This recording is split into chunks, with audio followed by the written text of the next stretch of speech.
بسم اللہ الرحمن الرحیم۔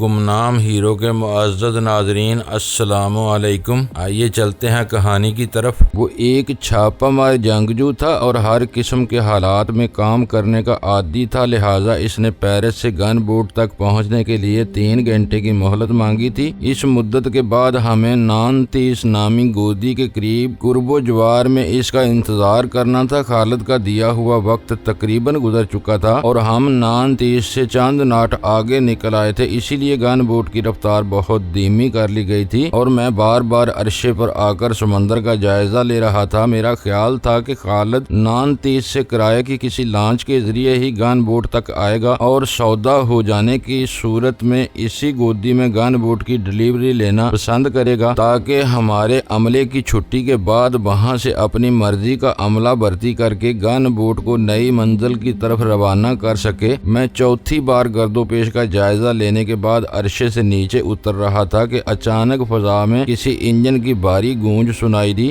جو تیزی سے قریب آتی جا رہی تھی۔ پھر دیکھتے ہی دیکھتے نیم فوجی ساکھ کا ایک بھاری ہیلی کاپٹر گن بوٹ پر پرشور آواز میں نیچی پرواز کرتا ہوا آگے نکلتا چلا گیا۔ میں تیزی کے ساتھ واپس عرصے پر آیا۔ اولینی اور ریمبرا نے بھی میری تقلید کی۔ اس وقت ہم تینوں ہی مسلح تھے کیونکہ ہمیں خالد کے انتظار کے ساتھ ہی ہر لمحے دشمن کی طرف سے مداخلت کا دڑکا بھی لگا ہوا تھا۔ یہ کون ہو سکتا ہے؟ میں نے دور سے دائرے کی صورت میں واپس آتے ہوئے ہیلی کاپٹر پر نظریں جما کر تشویش زدہ لہجے میں کسی کو مخاطب کیے بغیر کہا، ہو سکتا ہے کہ خالد ہی ہو، کوئی اور ہوتا تو پرواز اس قدر نیچی نہ ہوتی۔ اولینی بولا، بہرحال رائفل سنبھال کر ہوشیار رہو۔ میں نے وسوسوں کو ذہن سے جھٹکتے ہوئے کہا، ہمیں پوری طرح چوکنا رہنا ہوگا۔ وہ ہمارے حریف کے آدمی ہوئے تو بازی وہی جیتے گا جو وار میں پہل کر جائے گا۔ کاش میں نے خالد سے پوچھ لیا ہوتا کہ وہ گن بوٹ تک کیسے پہنچے گا، کم از کم اس وقت کے اعصابی تناؤ سے تو نجات مل سکتی تھی۔ اولینی کا لہجہ ندامت آمیز تھا۔ ہیلی کاپٹر ایک طویل چکر کاٹ کر دوبارہ گن بوٹ کی طرف پرواز کرتا ہوا آیا تو اس کے پیچھے سفید کپڑے کی ایک لمبی سی پٹی ہوا میں پھڑپھڑا رہی تھی جو واضح طور پر آنے والوں کی طرف سے دوستی کے پیغام کی علامت تھی۔ جواب میں اولینی نے اضطراری طور پر رائفل عرصے پر ڈال کر اپنے دونوں ہاتھ فضا میں تیزی سے لہرانا شروع کر دیے۔ شاید اس کی حرکت دیکھ لی گئی کیونکہ سفید علامتی پرچم ہیلی کاپٹر سے جدا ہو کر تیز ہوا میں اڑتا ہوا سمندر میں جا گرا۔ اسی کے ساتھ ہیلی کاپٹر اچانک اوپر اٹھنا شروع ہوا اور اس کی افقی رفتار یک بیک دھیمی ہو گئی۔ عین گن بوٹ کے اوپر آ کر ہیلی کاپٹر فضا میں معلق ہو گیا۔ اس کے پنکھوں کا شور اور ان سے پیدا ہونے والا ہوا کا دباؤ وحشت ناک، لیکن ان نازک لمحات میں ہم عرصہ چھوڑ کر نہیں جا سکتے تھے۔ ہمارے دیکھتے ہی دیکھتے ہیلی کاپٹر کے دروازے سے ایک لمبی رسی فضا میں اچھالی گئی اور پھر ایک جواں سال گورا چٹا آدمی اس رسی کے سہارے تیزی سے پھسلتا ہوا نیچے آنے لگا۔ اس کی مہارت اور بے خوفی قابل دید تھی۔ آنن فانن میں وہ دبلا پتلا فلسطینی نوجوان رسی چھوڑ کر عرصے پر کود چکا تھا۔ رسی اوپر کھینچی جانے لگی تھی اور ہیلی کاپٹر ایک تیز ہچکولے کو لے کر تیزی کے ساتھ ساحل کی طرف پرواز کرتا چلا گیا۔ فلسطینی نوجوان اولینی کو پہچان کر پرجوش انداز میں اس کی طرف لپکا اور اس سے بغل گیر ہو کر خالص عربی انداز میں اس کا رخسار چوم لیا۔ وہ دونوں بیک وقت ایک دوسرے کی مزاج پرسی کرتے ہوئے الگ ہوئے تو اولینی نے باری باری خالد کا ہم سے تعارف کرایا۔ وہ آئی مین کے علاوہ میرے کسی نام سے واقف نہیں تھا، لہٰذا میں نے خود ہی اپنا نام ڈیوڈ بتا دیا۔ تم یہودی تو نہیں ہو؟ خالد نے میرا نام سنتے ہی چونک کر بے خوف لہجے میں سوال کیا۔ اس کے انداز سے بالکل بھی ظاہر نہیں ہو رہا تھا کہ وہ سمندر کے بیچ میں کچھ ایسے مسلح اجنبیوں کے درمیان موجود تھا جن کے مزاج اور مذہب سے وہ سراسر لا علم تھا اور جو کسی بھی بات پر چاہتے تو اس کے لہو کے پیاسے ہو سکتے تھے۔ یہودی ہی ہوں، میں نے اسے آزمانے کی نیت سے مسکراتے ہوئے طنزیہ لہجے میں کہا۔ کیا اس سے کوئی فرق پڑتا ہے؟ صرف اتنا کہ مجھے تھوڑا سا محتاط رہنا ہوگا۔ وہ بے پرواہی سے بولا، میں فلسطینی ہوں اور اسرائیل کی وجہ سے یہودیوں کے بارے میں ہماری رائے کچھ اچھی نہیں ہے، ورنہ یہودی بھی ہمارے لیے محترم اور اہل کتاب ہیں۔ محتاط کیسے رہو گے؟ تم تو شاید مسلح بھی نہیں ہو۔ میں نے اپنی بیم گن انگلیوں کے درمیان نچاتے ہوئے سوال کیا۔ اسے جیب میں رکھ لو ڈیوڈ، وہ ناصحانہ دوستانہ لہجے میں بولا، میں ایک دوست کی دعوت پر یہاں آیا ہوں، اس لیے غیر مسلح ہوں، ورنہ بستر پر بھی اسلحہ ہمارے جسموں سے جدا نہیں ہوتا۔ ہماری نسلوں کو جہاد کرتے ہوئے نصف صدی ہونے والی ہے، ہم موت سے نہیں ڈرتے، مکاری سے گھبراتے ہیں۔ مجھے تم سے کوئی اندیشہ نہیں، لیکن سودے بازی میں مجھے تمہاری مکاری سے ہوشیار رہنا پڑے گا۔ بہت دلیر ہو، میں نے کاٹدار لہجے میں کہا۔ خوف صرف موت کا ہوتا ہے اور ہم روز موت کے منہ میں ہاتھ ڈال کر اپنے لیے نئی زندگی حاصل کرتے ہیں، پھر دلیر کیوں نہ ہوں گے؟ میں سب کی نہیں، صرف تمہاری بات کر رہا ہوں۔ میں نے عرشے سے نیچے جانے والے زینوں کی طرف بڑھتے ہوئے کہا، میرے بجائے اب گن بوٹ کی بات کرو۔ اس نے خوش دلی کے ساتھ موضوع تبدیل کر دیا۔ میرے پاس وقت کم ہے اور میرا خیال ہے کہ یہ سودا تم ہی سے کرنا ہوگا۔ یہ کیسے سمجھ لیا تم نے؟ میں نے سیڑھیاں اترتے ہوئے دلچسپی کے ساتھ سوال کیا۔ تم بول رہے ہو اور دوسرے خاموش ہیں، یہی ایک بات تمہیں ان میں ممتاز کرنے کے لیے کافی ہے۔ اس نے بلا توقف میری بات کا جواب دیا تھا، میری عمر پر نہ جاؤ، میں نے ہر روز برسوں کی زندگی کا تجربہ حاصل کیا ہے اور پورے یقین کے ساتھ اڑتی ہوئی چڑیا کے پر تک گن سکتا ہوں۔ میں نے سمجھ لیا کہ میرا واسطہ کسی کمزور آدمی سے نہیں تھا۔ اس کے بعد میرے کیبن میں داخل ہونے تک سب خاموش ہی رہے تھے۔ کیبن میں ایلی نور کسی بات پر سلطان شاہ سے الجھ رہی تھی، لیکن ہمیں دیکھتے ہی فوراً خاموش ہو گئی۔ میں نے سنا ہے کہ تم گن بوٹ حاصل کرنے کے خواہاں ہو۔ چند ثانیوں کے توقف کے بعد میں نے سگریٹ سلگاتے ہوئے خالد سے سپاٹ لہجے میں سوال کیا۔ مل جائے تو اچھا ہے، اس نے بے پرواہی سے کہا۔ کیا مانگتے ہو اس کا؟ یہ کسی طرح 8-10 لاکھ ڈالر سے کم مالیت کی نہیں ہوگی، میں نے کاروباری انداز میں کہا۔ ریڈار، بار بیٹ گن، آٹو سرچ سسٹم اور دوسری خوبیاں گنوانا بے سود ہے، یہ باتیں تم جانتے ہی ہوگے۔ وہ ہنس پڑا۔ اس کی مارکیٹ ویلیو تو شاید اس سے بھی زیادہ ہو، لیکن یہ نہ بھولو کہ تم گن بوٹ مجھے قانونی حقوق کے ساتھ نہیں بیچ رہے، یہ تو چوری کے مال کا سودا ہے، جو مل جائے غنیمت ہوگا۔ پھر تم کیا دیتے ہو؟ میں نے اس کایا نوجوان سے بحث کو بے سود سمجھتے ہوئے کہا۔ میری آفر لینے سے پہلے یہ سن لو کہ مجھے اس گن بوٹ کا شجرہ معلوم ہو چکا ہے۔ یہ یورپ کی سب سے مضبوط ڈرگ مافیا یعنی شی کی ملکیت ہے۔ تم سے اس کا سودا کر کے میں ایک بہت بڑا جوا کھیلوں گا، جس میں میری ہار بھی ہو سکتی ہے۔ زیر زمین دنیا کے عام کارندے تو شی کے سائے سے بھی بچنے کی کوشش کرتے ہیں۔ ٹھیک کہہ رہے ہو، میں نے سرد اور سپاٹ لہجے میں کہا، لیکن 10-20 ہزار میں بات نہیں بن سکے گی۔ اب میں اتنا بھی احمق نہیں ہوں۔ اگر تم 10 آدمی ہو تو کم از کم اتنی رقم تو ہر ایک حصے میں آنا چاہیے، کیونکہ خطرہ تو تم بھی مول لے رہے ہو۔ میں 2.5 لاکھ ڈالر دینے کے لیے تیار ہوں۔ یہ رقم بہت کم ہے، اولینی نے احتجاج کیا، لیکن تم میرا رسک بھی تو دیکھو۔ مجھے یہ بوٹ یہاں سے خلیج میں لے جانا ہے، شی والوں سے کہیں بھی ٹکراؤ ہو گیا تو میری ساری رقم ڈوب جائے گی۔ اس نے سمجھانے کی کوشش کی، 5 لاکھ سے کم میں یہ سودا نہیں بنے گا، میں نے فیصلہ کن لہجے میں کہا۔ اس پر رضامندی کے بعد ہی بات آگے چل سکے گی۔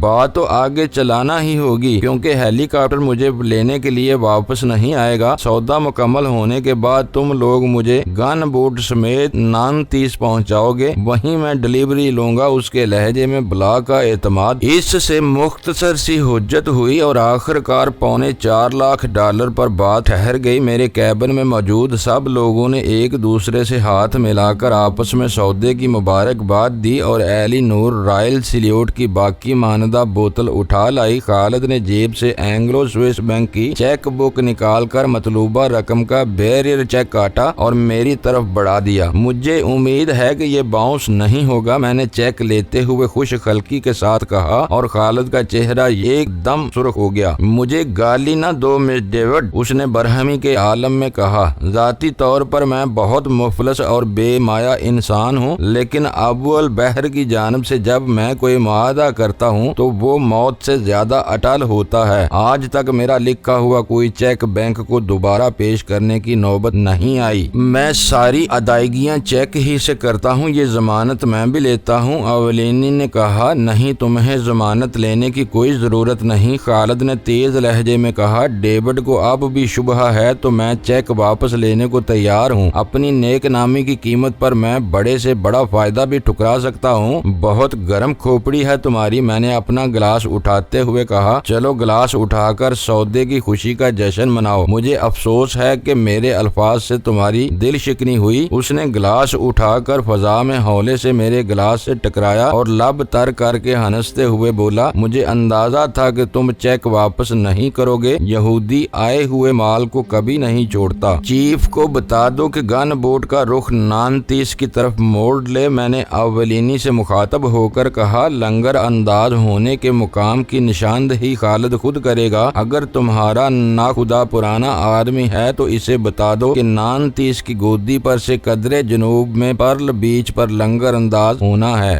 وہ کھاڑی محفوظ اور ویران رہتی ہے۔ خالد نے کہا، پرل بیچ اور ویران رہتا ہے؟ میں نے حیرت سے کہا، کسی زمانے میں وہاں سچے موتیوں والی سیپیوں کی بہتات ہوتی تھی، مگر اب ادھر کا سارا سمندر گند جمع رہتا ہے، اسی لیے کوئی ادھر کا رخ نہیں کرتا، لیکن نام پرانا ہی چلا آ رہا ہے۔ سب کچھ طے ہو گیا، اب یہ بتاؤ کہ تم گن بوٹ کو خلیج تک کیسے لے جاؤ گے؟ میں نے سوال کیا۔ اسپین میں سین سبتین کے قریب بحری قزاقوں کی ایک ڈرائی ڈاک ہے، جہاں نہایت رازدارانہ انداز میں بہت بڑے بڑے کام کیے جاتے ہیں۔ گن بوٹ چند دن وہاں رہنے کے بعد سمندر میں آئے گی تو تم بھی اسے شناخت نہیں کر سکو گے۔ رنگ و روغن سے لے کر اس کی ظاہری حالت تک بدل جائے گی اور یہ کسی نئے نام سے سمندر میں سفر کرتی رہے گی۔ اور عملہ کہاں سے لاؤ گے؟ تم لوگ چاہو تو میں پورا معاوضہ دینے کے لیے تیار ہوں، اس نے پیشکش کی، ورنہ نانتیس میں مجھے صرف کپتان کا تقرر کرنا ہوگا، باقی عملہ وہ خود تلاش کر لے گا۔ ہم لوگ اب ایک لمحے بھی گن بوٹ پر نہیں ٹھہر سکتے۔ رنگ و روپ کی تبدیلی کے بعد بھی گن بوٹ ہماری وجہ سے پہچان لی جائے گی، اس میں تمہارے لیے خطرہ رہے گا۔ میں نے وہ پیشکش ٹال دی۔ وہ سودا بالکل غیر متوقع طور پر آنن فانن میں ہوا تھا، جس پر میں دل ہی دل میں بے حد مسرور تھا، کیونکہ شی کی گن بوٹ کو بالا ہی بالا فروخت کر ڈالنا کوئی معمولی کارنامہ نہیں تھا۔ اس طرح ہم نے نہ صرف ایک بہت بڑے خطرے سے جان چھڑا لی تھی، بلکہ ایک خطیر رقم بھی ہماری تحویل میں آ گئی تھی۔ اس وقت میں گن بوٹ کے عملے کے ساتھ اپنا اگلا پروگرام طے کرنے کی ضرورت محسوس کر رہا تھا، لہٰذا میں نے دو ٹوک انداز میں خالد کو بتا دیا کہ اس کی میرے کیبن میں موجودگی غیر ضروری تھی۔ وہ اس معاملے میں بھی فراخ دل ثابت ہوا اور ریمبرا نے ایک محافظ کو طلب کر کے خالد کو اس کے ہمراہ گن بوٹ کے معائنے کے لیے روانہ کر دیا، جو اس وقت خالد کی ملکیت ہو چکی تھی۔ مبارک ہو کہ تم نے گن بوٹ فروخت کر دی۔ خالد کے چلے جانے پر میں نے اولینی سے کہا، یہ خیال تم ہی کو آیا تھا اور پھر ناقابل یقین انداز میں پورا بھی ہو گیا۔ تمہاری رہنمائی میں ذہن ہر وقت جاگتا رہتا ہے۔ مجھے خلش بس اتنی ہے کہ سین سبتین والی ڈرائی ڈاک میں گن بوٹ کے رنگ و روپ میں تبدیلی کرانے کا خیال مجھے کیوں نہ سوجا۔ اس طرح ہم گن بوٹ کو اونے پونے فروخت کرنے سے